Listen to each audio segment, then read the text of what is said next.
Hi, thank you so much for having me. My name is Gail Veriabo. I'm a supervisor for Delaware County Juvenile Court. I've been there for almost 13 years. Prior to that, I was a line staff probation officer before I became a supervisor. And I've been a member of the Delaware County S.T.O.P coalition, I think, since it first started. So Joel asked me to speak tonight about juvenile justice and kind of how we're evolving over the past several years. So just to start off, who we are, Delaware County Juvenile Court, we are located, I'm going to go this way. Our mission statement, to address juvenile crime, promote victim restoration, and strive for the positive development of youth, families, and communities served and protected by the court. We're located behind the main courthouse in Media. Juvenile court, we deal with youth between the ages of 10 and 18 years old. If they are adjudicated delinquent in our court system prior to their 18th birthday, they can remain open and active with us until their 21st birthday. The thing about juvenile court is that we work with children and youth services, we work with a lot of providers, we work with schools, we work with a lot of resources, so that's very helpful to us. Because our ultimate goal is to make sure that we are providing the right treatment, that we use juvenile court as a lesson, and we get them the help that they need. At times, juveniles can get arrested and can be charged as adults, and at that point, then we don't have jurisdiction over them. Contracted services, so juvenile court may seek additional support and services, and that's one of the good things is that we have a number of programs that we actually contract with, and we at juvenile court can be very quick to react when we need to. We can quickly schedule a court hearing to get a juvenile and their family brought into the court if we feel that they need additional services. We have community-based programs that we use to help monitor their curfew. We use different programs that help monitor school attendance. We can use truancy prevention programs. We have programs that help take the children out to apply for jobs so that we can get them set up with employment. So this way they can get a bank account and save money and start to be able to care for themselves, because sometimes a lot of these kids, we learn that they don't have a lot of support at home. So they're relying on us to help them. Programs we also sometimes have to use, we sometimes have to place juveniles outside of the home. I like to think that we try to exhaust all of our community resources before we actually remove a child from the home. And so that's one of the things as a supervisor I try and teach my staff, is that I want to make sure if we're going into court and we're making a recommendation to remove a child from their home, that we've done everything that we could possibly do in the community before we do that. However, sometimes that decision has to be made, and that was one of the things Laura was talking about that struck to me, is that sometimes we have to go into court and make that recommendation, and maybe the district attorney agrees with us, maybe the public defender is arguing for the child to stay home, but we're trying to work as a team to come up with the best decision for them. One of the good things about juvenile court is that we can court order kids into treatment. And so it's not about a sentence for them, it's about treatment. So it's about have they gotten everything that they can get, and when they do, then they can be successfully discharged home. So basically, in 2011, Pennsylvania launched the Juvenile Justice System Enhancement Strategies, and this was really the state's way of saying that what we were doing wasn't working. You know, back when I first started, if we had a kid come in the office and they tested positive for cocaine or opiates on an instant test cup, they were going out the back door with the sheriffs. They weren't going home that day because we didn't know what to do. We didn't want to be the one to just let them go home and something happen. And so we would put them in the detention center and we would get them assessed and we would release them, and we would do this endless cycle.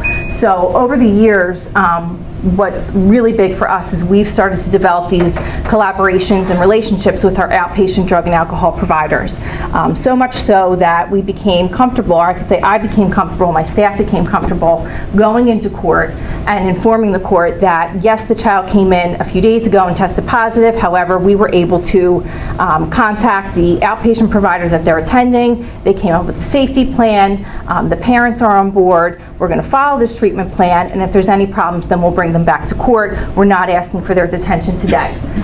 So it's something the state has launched different strategies for us to use so that we can make those decisions. So one of the things is we really need to address their risks and their needs and their strengths. We're also working on case planning with our kids, and we're involving their parents. And this is really setting small and short attainable goals for them.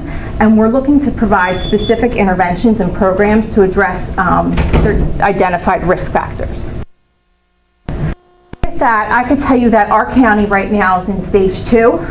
It's taken us a little bit of time, but right now we are implementing motivational interviewing, which is something that I'll talk about in a little bit. We're also using the YLS, which is something I'm going to talk about, and our case plan development. I would hope within the next 5 years that we'll have reached stage 4, but it is a process, and it involves a lot of training, obviously. One of the things that the state did come out with is the youth level of service, and this is what we call the YLS. And it's a valid assessment screening tool that we use to measure their risks and their needs. So every child that's involved with our court, as soon as they come through the front door and they have their first meeting with an intake officer, they can have the YLS identify the areas that we need to target. So the assessment looks at 42 risk needs and factors over the following 8 domains. So we talk about their prior and their current offenses. Do they have a history? Do they have a history at district court? We might outreach to the local police department to find out if they have any citations, or if they have a history with the family, being called to the home, their family circumstances. What's their relationship like with their parents? Is it a good one? Can their parents control them in the home? Do they implement appropriate sanctions for them, or are they not involved at all? What's their education like? What are their grades like? We do go and work a lot with the schools in our area. Do they have an IEP? What are their peer relations like? Are they hanging out with kids that are also active on juvenile probation? Do they not have friends at all? Are they isolated? Substance abuse, we're asking them, what are you using? How much are you using? Are you someone who occasionally uses? Or are you someone who's using all the time? Their leisure, what are they involved in? Are they involved in sports? Are they involved in bands? Are they involved in different clubs? And then we're also asking them what's their attitude towards the criminal justice system? What's their attitude towards getting help and getting treatment? And by going through each of these domains, it's helping us identify resources that we can set them up with. If someone's scoring high on the substance abuse scale, then we can set them up with maybe an intervention program, or maybe we're telling them go get an assessment for drug and alcohol treatment, and we want you to comply with that. If we're noticing that they're scoring high with their family circumstances, then maybe we're making a referral for MST services so that we can send a therapist into the home. Or maybe we're outreaching to child guidance, or maybe we're telling them we want you to get an assessment for your mental health. Another good thing about juvenile court is that we have contracts with evaluators. So yes, we tend to send kids out into the community and use the programs and the resources that are available. But if not, we can always schedule it through our court and have it done in our office so that there isn't a wait, they're not on a wait list. So that's very helpful for us. So how are we getting all this information? So something that's really big in our agency right now, motivational interviewing. And so it's something that you've probably heard about. I know that a lot of our programs use this tool, because that's what I like to think of it as a tool. And I like to think that we've all been doing this, and it now just has a fancy name. But it's a semi-directive, client-centered approach for eliciting behavior change by helping clients clarify discrepancy and explore and resolve ambivalence. So goals of MI, I'll call it, to keep it short, it promotes and helps establish a rapport with the client, and it helps elicit change talk. So it's getting them to talk to us. So the kids can't come in and just say yes or no when we're asking them questions. It's helping them set small goals for the client to work on prior to our next meeting, and it's helping them commit to making changes by taking small steps. I try and remind my staff when they come in, remember who you were when you were 15 years old, and remember who you needed in your life. Some of these kids, they're taking 2 buses, a trolley, an Uber, they're paying a friend to come up to our office, so I try and tell them, devote your time to them, turn off your cell phones, you're not checking your email, you're not listening for the loudspeaker, and give them your attention. And it's amazing when you do that, the response you get from them. It helps reduce the resistance to change. I can't imagine being 15 and having someone tell me you're not going to hang out with so-and-so anymore because they're also involved in probation, even though you've hung out with them for your entire life, but you're now going to change your entire friend group. So it's just a thing. It helps increase the willingness to participate in interventions. It helps improve their compliance, and it helps decrease staff and stress burnout because compassion fatigue, I heard that earlier, but we have staff like a revolving door. People come and go, because they want to work with kids and they want to be here and they want to help and they want to work with CYS and schools and agencies, or they just want things to be black and white, and that's not how it is when we're working with adolescents. So human beings are driven to resolve discrepancies. So a couple things that MI is not. I always tell my staff it's not judgmental. We're teaching them, we want to express empathy, it's not sympathy. We don't want to be argumentative, and we don't want to lecture. They say that after 3 sentences of a lecture, then they're totally going to zone you out, and they absolutely do. And I always try again to tell them, think about what happened in their day before they came into our office. They might have already been lectured by their mom, who had to take a half vacation day to get them up to their appointment. They might have been lectured at school by a teacher. They might have gotten into a fight with their friend. So I really try and avoid to be argumentative, but MI is not persuasive. We want to land on their change talk. We want to put the accountability back on the client, and also takes the stress off the staff. 4 basic guidelines for motivational interviewing, we call it OARS. So O is for the open-ended questions. It evokes information about their life. It helps recognize and weigh the benefits and the risks of the behaviors. It helps the client recognize the benefits of change. It raises awareness, and it heightens discrepancies. For affirmations, we highlight their strengths. How many times can you think of when you were younger someone highlighting a strength to you and actually repeating it back to you? Highlight their abilities, highlight their achievements. Even if that means an achievement, I would consider, like, you made it to treatment every day this week. You're 14 years old, you don't drive, you found a way to get there, and you made it. That's awesome. Those are the things we want to kind of reiterate to them and encourage them with. Reflective statements, it helps produce the change talk. We help promote the client's vision, clarify risks and benefits, and validate their concerns. For summarizations, we kind of want to bring the focus together, and that's typically at the end of the appointment. We want to wrap up what we expect of them and what they shared with us today, and what any small goals we've set. And we remind them as to why change is important, and we remind the client of the benefits of changing and during the appointment. Decisional balance, I put this up here. It's very simple, and it's something that we keep in our office. We have copies of. We also have different intervention guides that we can use, and I know it looks kind of silly, but sometimes it helps when we sit down with them and we print it out and we just write it out, because sometimes they don't feel like talking. And when my purpose, I know I deal with kids, and I'm saying juvenile, but you could use it with adults. But just to write out the good things about their behavior, the not so good things about their behavior, what's scary for them about changing their behavior. So this is just a helpful little exercise that we do sometimes. Principles of motivational interviewing, we want to express empathy. Like I said, it sounds like it's very difficult for you. It's a really easy thing to say to them, but it makes them feel like you're listening, because you are listening, and that they're important. You want to develop their discrepancy. How do you think your life would be different if you stopped drinking or stopped smoking?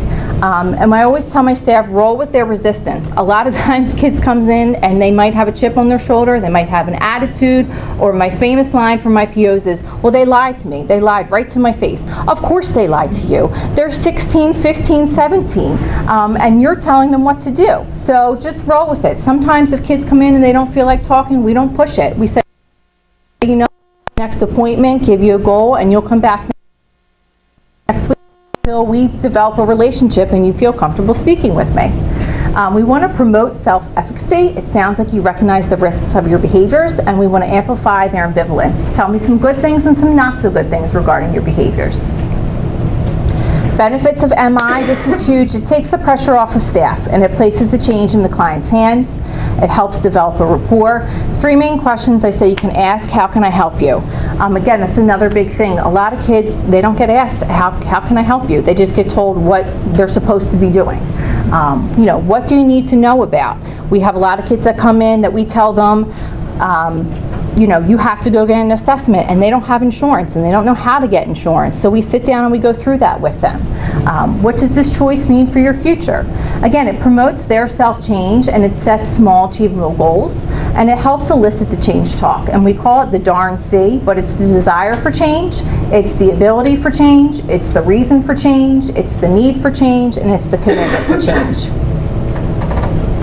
And so important tips for implementing motivational interviewing when you're using it: allow for silence. I always try and warn kids when they get stuck meeting with me, when their POs call out, that I like to talk and I like to ask a lot of questions. But sometimes I have to remind myself, Gail, stop talking. Let them talk, listen to what they're saying. Silence, it provides time for you to formulate a relevant reflection or an open-ended question to get back to them. It allows for more purposeful and meaningful and change-oriented conversations. And I always try to tell myself, like, count to 3 in your head. Listen for the change talk and land on it.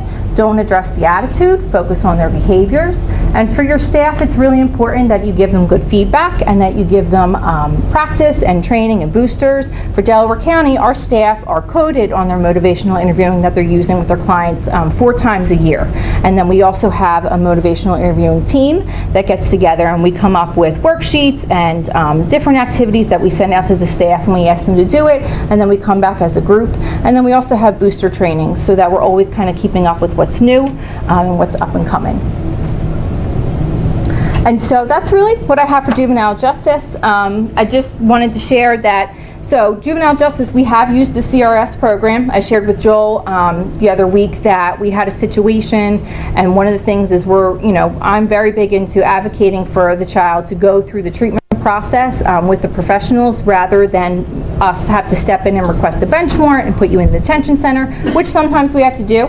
But we had a child that we were able to pass the CRS number off to the family. The family contacted them. The CRS met them down at Crozier, I believe. Then they contacted the juvenile facility, and they arranged for transportation and for the child to go into treatment. So juvenile probation, we are using the CRS program. We're thankful for the collaboration, and we're thankful for the collaboration that we're building with all of our providers.